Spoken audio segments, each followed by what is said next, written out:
Hey, it's my friends. Well, good Monday morning, Bellevue, and anyone else that's watching this. This in Iowa is our first Monday, our first school day after the announcements that schools will now be closed for the rest of the year. Probably didn't come as a surprise to anyone, but there was still some hope that we would be able to return back to school and reconnect and finish out our year with some semblance of normalcy. And that has come to an end now. And so what was temporary has now become permanent in terms of what's going to happen for the rest of this school year. And I know that a lot of you out there are probably experiencing some sense of grief about that. It'll be a revisiting of all the feelings that go with grief, the anxiety and the sadness and the anger and all the things that happen when we go through grief. And I just want to encourage you to stay tough, to stay strong, and to help your families, whether you're the kids or the parents, to weather this storm and, again, to grow stronger, not to take this as an opportunity to drift or to fall into despair or hopelessness, but to find ways to get stronger in those 5 areas that we talk about in the INSPIRE acronym. To be strong spiritually, to find purpose and meaning in your lives, to be strong physically, to make sure you're taking care of yourselves, drinking lots of water, to be strong intellectually, find ways to keep your brain engaged, relationally, maintain relationships with people in your family and out of your family, and then emotionally, be honest about your emotions. Every emotion that you're feeling is okay to feel, and whatever you're experiencing emotionally, allow that to be, talk about it within your family, stay strong. So as we begin a new phase in our quarantine, one in which we have to accept the fact that we won't be back in school. We have an interview today with Katie Bormann. Katie Bormann is a former Spanish teacher and counselor in Bellevue, and she is currently up in Dubuque working with her husband Phil, who is the superintendent of the Holy Family Schools, and Katie herself is working as a counselor within that system. She'll tell you more about what's been going on with her, but this interview, just so you know, was recorded before the announcement, and so there's no reference to the fact that there won't be school again. But there is something that I think is important when we start talking about this issue of having your kids at home for a long period of time, or what's being referred to as you are all now in a forced homeschooling situation. And that has to do with how kids socialize and how they hang out with other kids and where do they get their peer support. And one of the things I want you to listen for in this interview, because it just goes through the entire thing, is how important to Katie and her family that her kids identify and get their identity through their family relationships. And actually, that's something that's important for all kids, but that in our very hyper busy, kids are engaged in so many things, and there's so many ways for us to drift away from relationships with our kids. A lot of times kids find their identity not as much in their family as they do in their peers. We have an opportunity to really reclaim our family identity during this time, to be stronger as a family. This doesn't mean pulling out of our relationships with peers, but to recognize that our family identity is the one that defines us the most. It's true for all of us, and it's true for your kids as well, and we have a chance to make it stronger. So as you watch this interview with Katie, listen for that, and you will discover that they really prioritize that, and it's something that you can be inspired from as well. So enjoy this interview with Katie Bormann. All right. Hey, here we are with, look, it's Katie Bormann. Wow, this is so exciting. Katie is a former teacher in Bellevue. She was a Spanish teacher and a guidance counselor, and I worked with her for a number of years, and we did a lot of really cool stuff together. And so as we're doing these interviews, these community interviews, just really interested in hearing not only from people who are in Bellevue, but from people who know about Bellevue and have been associated with it. And Katie, I'll let her kind of tell what she's been doing since she left Bellevue, but she and her husband Phil are up here in the Dubuque area, associated with the Holy Family Schools, and I've had a chance to interact with them a bit this year. And so I just thought, yeah, let's get Katie on and talk about what's going on with her in the COVID quarantine. So Katie, welcome to our interview. Sure. Hi. Thanks. So yeah, what have you been doing since you left Bellevue? Maybe tell people what your job is and what's been going on.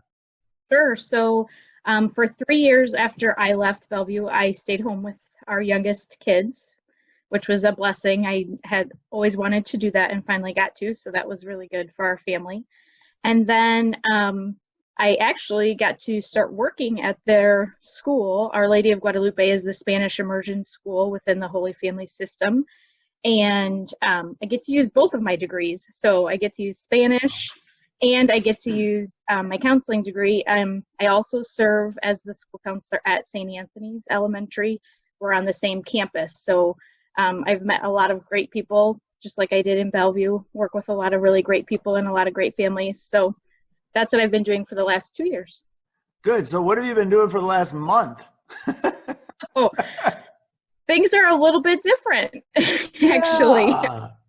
Yeah. I've been playing both the role of trying to reach out to my school community as the school counselor, making a lot of phone calls that way. I am finding that that's the best way to communicate, and then setting up Zoom sessions with kids and stuff like that. But my role as a mom has me teaching 4 different grade levels, which I wasn't prepared to do. But their teachers have been wonderful sending things home and doing stuff. So we're doing the at-home school thing and trying to meet my kids' needs. Yeah, it's some crazy times for all of us, that's for sure. What would you say, just as a general question, what do you think for you as a school counselor working with kids and trying to support them and their families, what's kind of the biggest struggle that you're facing right now? I think not physically being able to be with people. I'm an extrovert. Like, I love being with people. I love talking to people, and I love, especially being in an elementary school. At the high school level, I never got very many hugs or anything, in Bellevue, but like I get hugs every day and I get, high fives, and like being at the elementary is so great that way. And then being able to like help people and be there for people in a physical way, like sit next to them. Like, that's really hard for me to not be able to just be with people. Cause it's kind of awkward. Like, I'm with you right now, but like, it's just different. It's different. So yeah, legit. I can share that. I mean, we know each other well enough to know that being alone trying to help people doesn't work as well for us. Just want to be in the space physically. And that's been a real challenge for me as well. Yeah, for sure. And then what about having 18, 24 kids? How many kids you got? We only have 4. Yeah, 4 kids, and trying to navigate all that. What's that been like as a parent? What a challenge for everybody. I think I try not to get mad at my husband. I think probably. And you shouldn't. I just like to say it's not his fault. I know, but he's really busy right now, so I'm kind of he's doing everything he can when he's home to help. But that's really hard because it's a lot to juggle with 4 different classroom schedules. My older 2 are really independent, but I still got to check on them and make sure they're doing what they're supposed to do and make sure they're on the right track. Our one's in 7th, one's in 5th, and then our 2nd grader, she's got a lot to do. Like, 2nd grade's a huge year, especially at Our Lady of Guadalupe. They transition from 1st to 2nd. 2nd is when they start to introduce English. And so she's not just doing Spanish material anymore, she's also doing English. And so it's kind of extra work. And then my kindergartner, he just wants to play. Yeah. So, whatever I can get him to do is kind of a bonus. His teacher's phenomenal, though, so she's really doing a good job, and sending things that he's interested in, so that's good. Really good. Yeah. Those are challenges I think every family's facing right now. We were talking a little bit before we started just about how this really isn't homeschooling. This is forced schooling at home. Nobody made this decision. Nobody decided that they wanted to try it. Nobody took time to prepare for it. It just happened. And so I know you're sharing a pressure that a lot of parents are feeling right now. And probably for parents out there, it's good to know that, hey, there's a professional educator. She works with kids all the time, and she's going crazy with this stuff. Yeah, good stuff. Yeah. Well, Katie, we're also talking about just individual experience, and you talked about it as a mom, but we're going through the INSPIRE acronym that we're using in Bellevue right now to talk about 5 areas that we just want to encourage families to recognize are a part of life. They're kind of the pillars of life that we all have to be aware of. and we're trying to encourage each other to grow stronger in those areas and not drift in those areas. And so we're just going to go through those one at a time, and you can maybe say how you and your family are dealing with those, if that's okay. So the first one, the S in inspire, is for spiritual, and that has to do with faith and God and all those kinds of things, and also just the broad questions of how do you make sense out of this, and how do you find meaning and purpose in the middle of all of this? And I'm just curious what you guys are doing with that area. Sure. So, as Catholics, we have been attending Mass on our couch, which is a really different experience. I'd probably say that my kids are enjoying that because they can kind of lay down, or unless I'd like sit up, don't fall asleep, that's been a really neat thing. And we've actually gotten to experience some Masses in Spanish, since our kids are Spanish speakers and can understand, so we've done that. We watched one of Pope Francis's Masses on Palm Sunday, which was really cool. And as a family, we're trying to do some more prayerful time throughout the week. I mean, more than what we normally did, because we just have time for it. And I guess as a professional, and in the capacity that I serve in a Catholic school, I can send those types of things to families. So the activities that I'm sending to families usually have some type of faith piece incorporated into them, which I try to incorporate here at home too. And for myself personally, I just try to maintain my normal schedule of, my daily prayer time and the reading that I do that is faith-based. So I think we're doing pretty good that way. Yeah, that's really good. I think I've heard from a lot of families that are going to church on the couch now. I wonder if anyone will ever go back. Like, I know we will. Yeah, well, honestly, like I was teaching my second grader, we were going through her religion homework today, and one of the things was talking about the assembly and who's part of the assembly. Well, the assembly are the people who gather, right? And so one of the questions was, who do we see when we go to church? And she was like, well, we see this person and this person and this, and like all those people. And I had to stop and kind of take a deep breath, because like those are our people. Like those are my friends and like some of my colleagues. And I was getting a little teary-eyed because, those are our people, and that's where we see our people. So that was a little bit, I didn't cry in front of her, but I was feeling the tears kind of starting, so. Is it, now the answer to that question now is, who do you see when we go to church? Same people we see when we go to school. It's like, it's all the same people. Yeah. We get away from these people. Yeah, I get it. Yeah. All right. Well, our second area is the P, and that stands for physical. And that's just dealing with how are we staying healthy, active, eating well, drinking lots of water, all those kinds of things. And it's real easy when you're really close to the refrigerator and the cupboard, not necessarily to do that well. Just wondering what you guys are doing with physical activity and healthy eating and such. Sure. So we've always been a family that has loved to go for walks and bike rides and stuff like that. So this kind of aspect isn't new to us, but we're finding that we have a lot more time to do these kinds of things. So we're kind of loving that part of it. Last weekend, we actually did for the first time geocaching.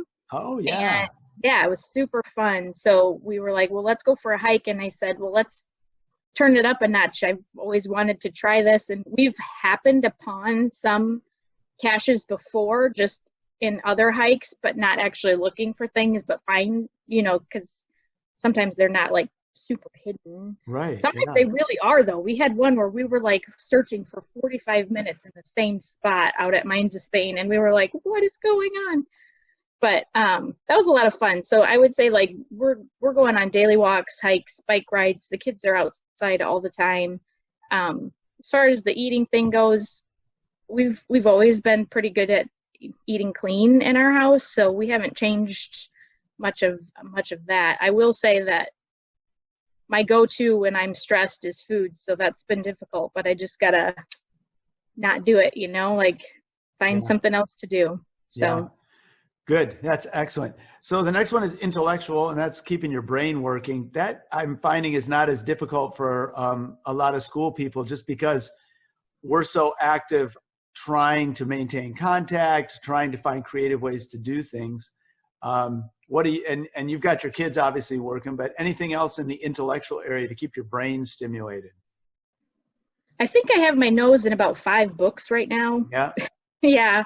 I'm notorious for starting books and not finishing them all the way through. But I will say that 3 of them are books that I'm reading with my kids. So Oh, those probably don't really count as intellectual books. I'm not sure. But 2 of them are faith-based and like challenging some things and thoughts that I've had or that I think that way. And also one is for school. So cool. Yeah, yeah. that's really good. The ones you're reading with your books probably, or with your kids, probably trend into the next area, which is the R for relational. And you guys are obviously doing a lot at home, and reading books together is brilliant. I mean, it's so good. You can build so many good memories. My older kids were just talking about books that they read together just last night, and they're in their 20s and still talking about their favorite books that they read together. And so relationally, you're obviously doing those kinds of things in your home. What about connecting with people outside of the home? Sure. So, like I said about church and who we see at church, we belong to a faith sharing group we're 6 couples. We meet once a month. So we have continued to meet and actually have met more now via Zoom than actually physically getting together what we can outside of seeing each other at Mass. But so that's been nice. And sometimes just the girls are like, just the women will meet. Sometimes just the men have met, and sometimes all of us together. And then also I have another group at church that I'm part of, is a mom's group. And we met on our normal meeting night. So I'm using Zoom to meet with people that I miss. Mm-hmm. We did have a teacher had a birthday the other day at St. Anthony's, and we all kind of circled up in the parking lot at St. Anthony's in the cars. Cool. And talked from the cars, which was fun to actually get to see people at a safe distance. So yeah, really good. Okay, and the last area is the E, and it's probably the most challenging. So one that's hard to really get our arms around, but we're all experiencing a lot of stress and kind of a lot of different kinds of emotions, from anxiety and fear, and worry and frustration and anger and sadness, and just so many things going on. How are you finding with your own emotions and the emotions in your kids, and how are you guys working with those? I think, we've talked up since day one, since we've been home. And I'll be honest, that first week when we were on spring break here in Dubuque, we didn't make our kids do any schoolwork that week. But that was phase 1 of Holy Family's process and getting equipment to families. Mm-hmm. And so Phil was at work and I was at work, and we were getting materials out to families. So our kids essentially were like home by themselves for 4 days in a row. And I always wrote on, we have a big whiteboard in our kitchen that's really large, and I would write down exactly what they needed to do every day, what was for lunch, all the different details of the day. And then, like, if you need a break, please let yourself have a break. Don't get in an argument. And that really seemed to help, because, and they're pretty good about, they're pretty emotionally intelligent. They know when they're getting worked up. So they were able to kind of take a step back. And they'll even say now still, like, Mom, I need to go to my room. Like, okay, go to your room. Like, we know when we are at our max, and take a deep breath, say some prayers, and come back when you can. That is so good. And I love the idea of being intentional about giving kids a strategy to kind of give themselves space and de-escalate a little bit, rather than trying to force them to deal with something they're not quite ready to deal with. So that's really cool. Awesome stuff. Hey, our last question is just the old future orientation one, which is, what do you think is one thing you're learning about yourself or about life or your family that you're going to carry as a positive into our return to normalcy someday? I think the thing for me personally is that I have a tendency to be a perfectionist and want things to be just so before I roll them out, or before I got to get all my ducks in a row before I start something. And this has forced me to not do that. Like I don't have all my ducks in a row No. for this. No. And so like being forced to experience that gives me this kind of confidence to say, okay, look, I did that. I can do that in this area now too. So that's for me personally. As a family, I feel like we love spending time together, and we always spend time together. And so like that part of this whole thing, and we don't run our kids very much places, like as far as like having them involved in too many things. So as far as those types of things go, I feel like I want to keep doing that for my family, because we need each other more than we need all of those other things. And I'm really happy that they weren't used to all those other things, and now they're all gone and they don't know what to do, because this just seems like almost it's I mean they have said, well, this is kind of like yesterday. Yep, it is kind of like yesterday. And do you But even remember like what? they're not at a loss of things to do, like my fifth grader is helping orchestrate plays about fairy tales and stuff in the basement, and she's helping the younger two create these plays, and that's something that they would always play around and do, so they're used to doing that and can continue that creative type of play. So I guess it just reiterates my thought that I don't want to overschedule my family. So Wow. Katie, this has been amazing. It's so good to see you and to hear what's going on, and to hear that you are, at least to the extent you can, successfully managing this craziness. It is insane. But it's something we'll all remember and we'll be able to talk about for years to come. Anything else you want to say to the people in Bellevue, or anyone else who'll be watching this video? Just a word of encouragement. oh my goodness, I don't even know what to say. We miss Bellevue so much. We loved it there. We loved the people. We loved walking around Bellevue all the time. We always love to come back and visit. We're there more often than I think people realize, because we don't always run into people while we're there. But I wish everyone well, and thanks for including me, Jeff. All right, Katie, it was great to talk to you. Thank you so much for doing this for us, and we'll talk to you again soon. All right, bye. Bye-bye.